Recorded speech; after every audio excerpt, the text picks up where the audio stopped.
इस vote bank और note bank के बीच में एक बहुत बड़ा ऐसा वर्ग है जो पिसके रह गया है, और ये वर्ग है भारत का मिडिल क्लास।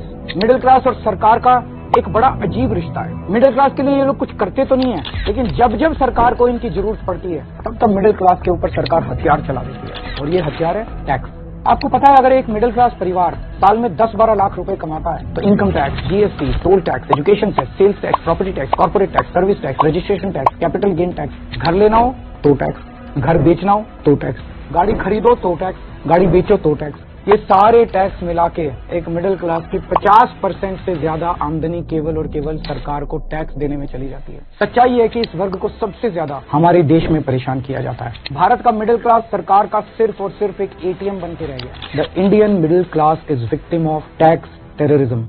हमने दिल्ली में मिडिल क्लास को राहत देने की पूरी कोशिश की और आगे भी हम करते रहेंगे।